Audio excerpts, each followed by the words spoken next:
Salut tout le monde, c'est Pitgate et bienvenue sur ce troisième et dernier tutoriel sur comment faire un diaporama avec effet de disparition. Dans cette vidéo, nous allons implémenter le JavaScript pour l'animation courante. Nous allons le faire dans le body de la page HTML. Donc on met script.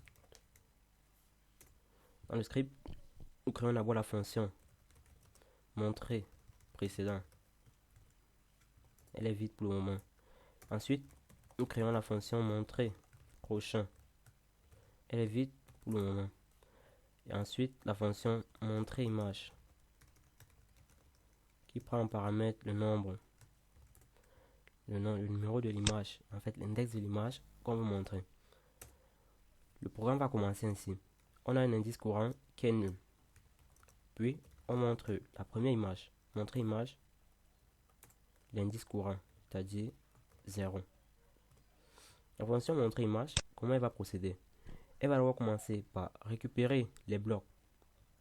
Donc, ça commence variable. Ça récupère entre guillemets les blocs qui contiennent les images, c'est-à-dire les pages. Non, égal document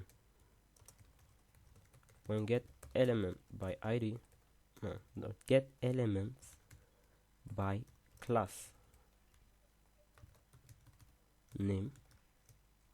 Et puis on tape le nom de la classe, c'est page.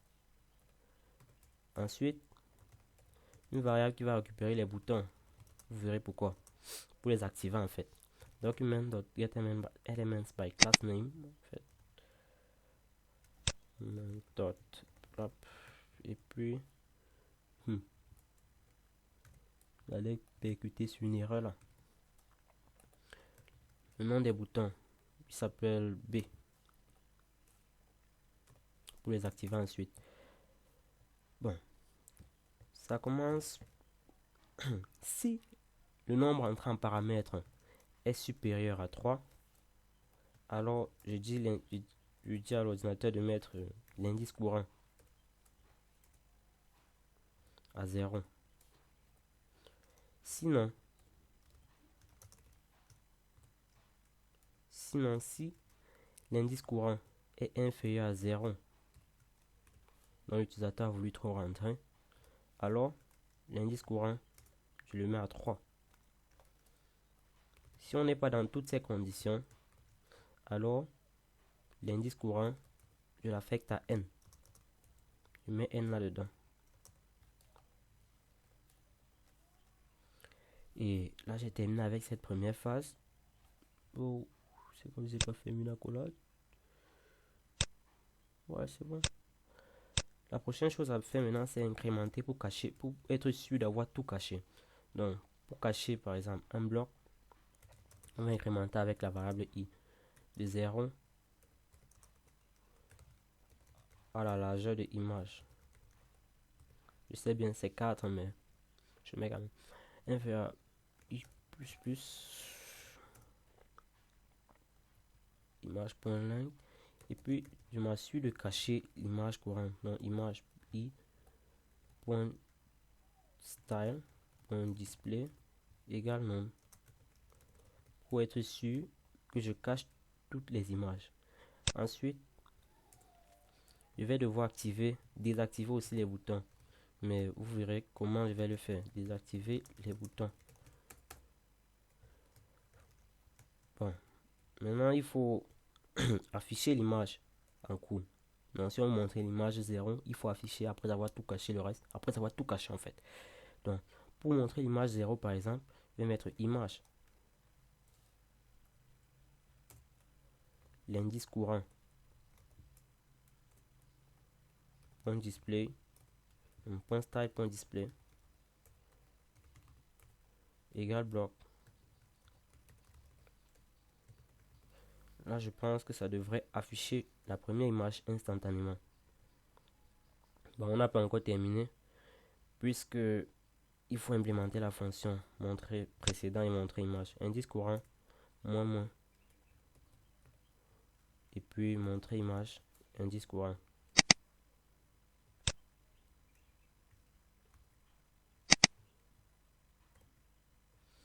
Pour la fonction montrer prochain, il va seulement falloir ajouter, donc faire i++, donc incrémenter sur i, montrer image, indice courant. À cet instant, presque tout devrait fonctionner sur la page. Maintenant, souvenez-vous, il faut activer les boutons pour pouvoir être sûr que non. Je suis par exemple, celle-ci c'est l'image 1, celle-ci c'est l'image 2, celle-ci c'est l'image 3. Pour activer les boutons, on va devoir faire ceci. Bouton, point, bouton, puisque c'est un tableau, indice courant, point, class name, égale la même chose.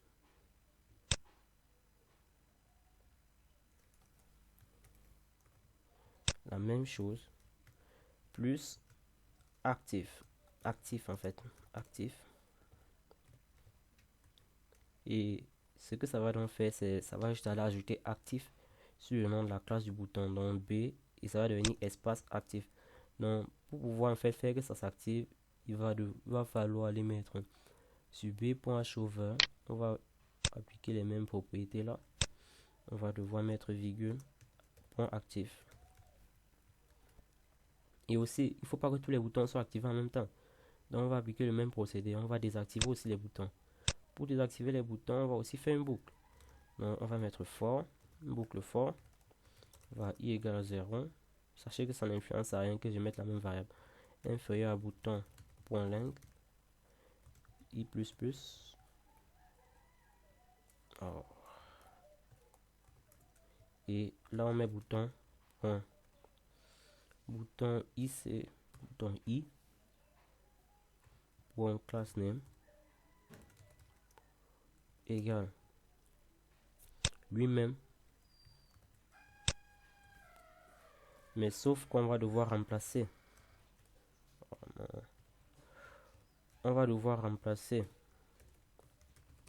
actif, espace actif par rien.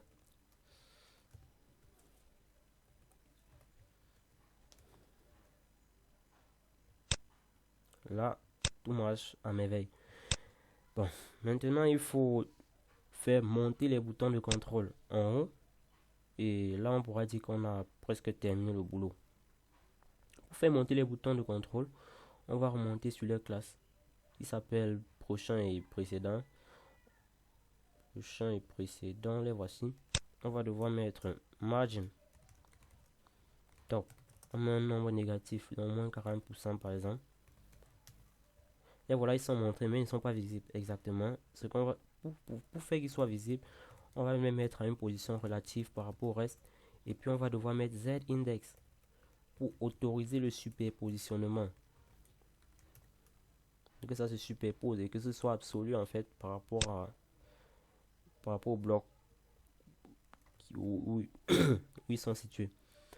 Donc moins 40%, ça n'a pas suffi, on va mettre moins 60%.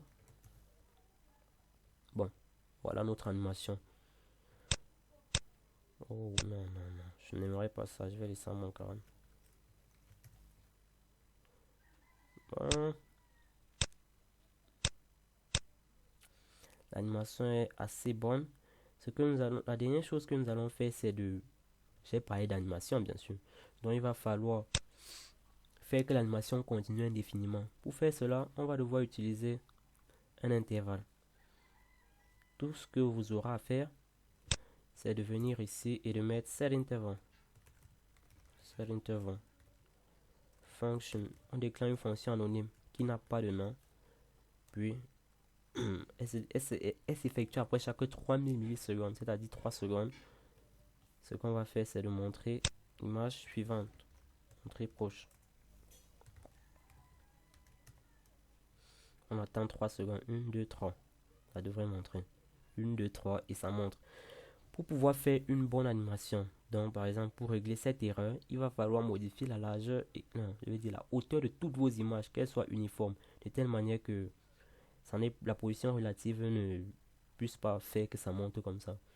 Vous pouvez aussi faire d'autres modifications sur votre diaporama, telles que arrondir par exemple ces boutons-ci, ou alors modifier même le texte qui est ici en haut, je sais pas. Il y a beaucoup d'autres astuces créatives. N'oubliez pas de laisser ces astuces en commentaire. C'est un moyen que je puisse peut-être améliorer ce tutoriel un jour, on ne sait jamais. Donc, si vous avez aimé ce tutoriel, n'hésitez pas à le liker. Si vous aimez vraiment ce tutoriel, n'hésitez pas à le liker. Bon, merci d'avoir suivi ce tutoriel et n'oubliez pas de vous abonner à ma chaîne pour avoir les notifications des dernières vidéos que je mets en ligne.